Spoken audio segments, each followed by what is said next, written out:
This thing always bothers me.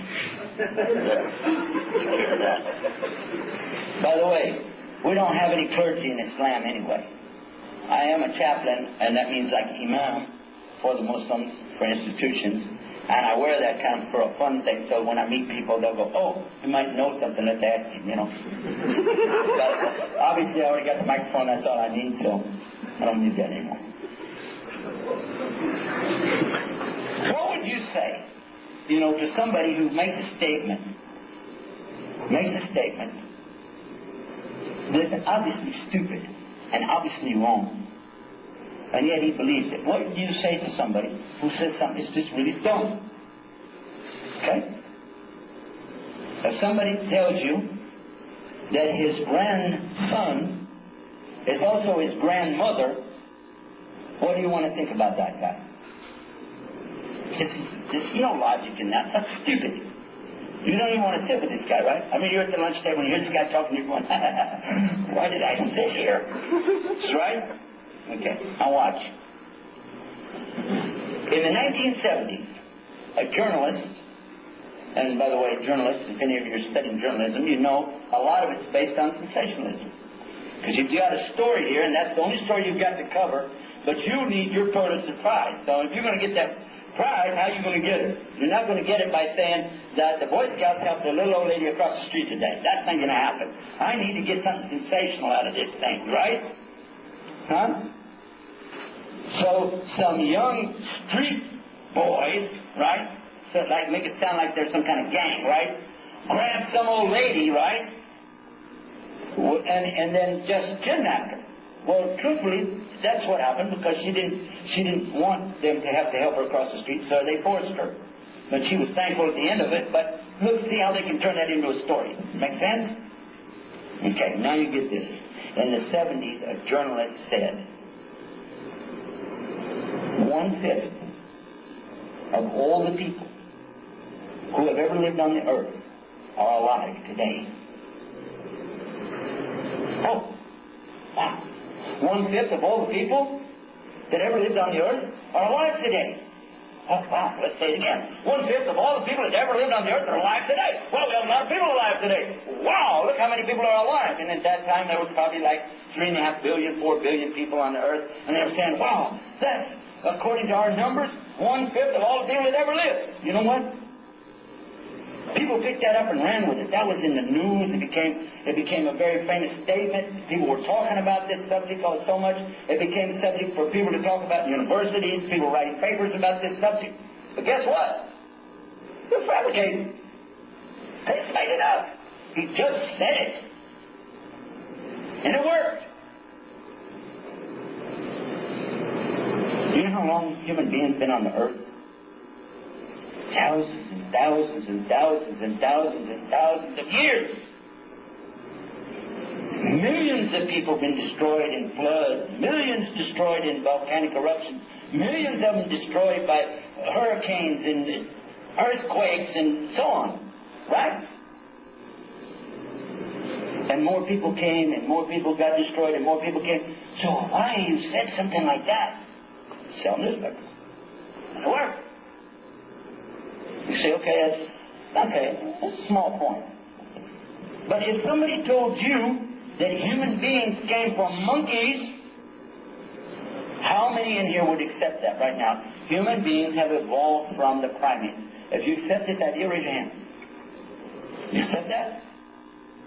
Really? Are you a human being? You evolved from a monkey? Really? Can you like swing from a tree or something else? No trees? Otherwise you could do it? Okay. Tell me this. What do you like better, watermelon or bananas? Bananas? Really? He didn't have any good hub yet. That's the problem. That's Arabic slang for watermelon. So, for those people who accepted that idea, they must have some reason to believe that. How many don't agree with that? Raise your hand. Wow. What do you think about these people that don't think the right way? Feel sorry for them? It's their thing, right? From your point of view, they're misguided, right? No? If they don't believe what you believe, which one of you is right? Well, I mean, there's two different philosophies here. They can't both be right, can they? No? So one, here you always have three choices, by the way. Either you're right, or they're right, or what? Both wrong, right? Could be both wrong, right?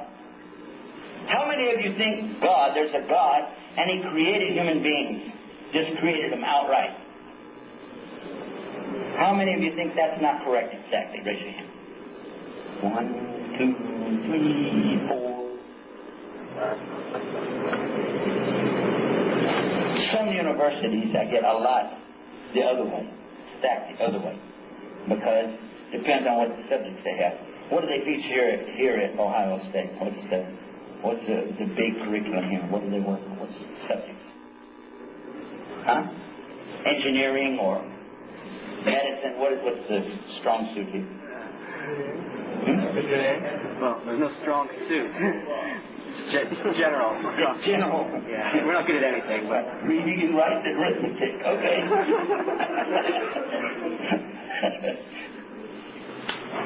If you accepted a statement like this, that humans evolved from primates,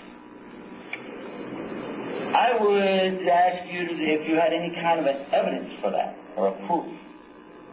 And I don't want to put him on the spot or anybody else, because I don't like that when people do that to me either. And if he was up here and wanted to take the challenge, it's different. So just in general, I'm going to ask myself, how can I come with this kind of a conclusion?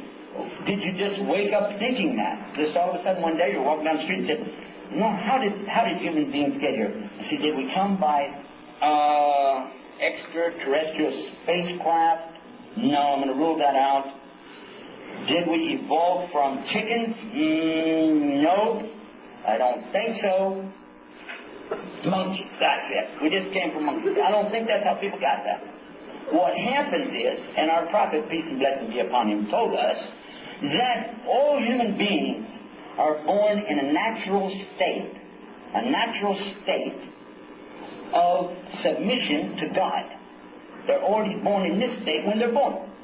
But it is the environment and their people and their background and so on that causes them to be changed into these different religions. And we're talking here about Judaism, Christianity, Hinduism, Buddhism, Muslim, all the rest of it. These are different religions. I submit to you tonight, and the reason I brought that up, when I'm supposed to be talking about creation and evolution and so on, I'm going to submit to you that, in fact, those people who don't accept creation, but rather accept evolution, are nothing more really than just another religion. Oh yeah. Oh yeah. Because a religion always has some theory associated with it, doesn't it? Theory? Is there theory involved in evolution? Yes, thank you very much. That's why it's called Darwin proof, Darwin's fact, or Darwin's theory. Okay. Let's be fair. And by the way, I have a couple of books here, and I'm not promoting books. I promote tapes. I ran across this book, Evolution of Deceit. I ran across this book in my hometown bookstore, fell in love with it, and actually bought it. Usually I'll stand there for hours and read, because I can save a lot of money that way. And I already have 1 million books, but I had to have this book, so I bought it. And this morning I got on the plane, and as I was waiting for it to take off from there, I said, oh my God, I forgot my book. And I was really upset about that, because I want to finish reading it. Whether I ever tell you about it or not doesn't matter. I really love this book so much. I'm enjoying it, and it's really a gas. So, when I got off the plane, the brother that picked me up at the airport, he said, oh, as we got to the car, we just got to the back of the car, opened it up and put the suitcases in. He said, I want to show you these books. And I looked down, and I saw he had 15 of these. I said, all right. I don't have any theory about that. It's just a weird thing. Evolution of Deceit. Cool book. You got to read it. You got to read it. It's written by Muslims.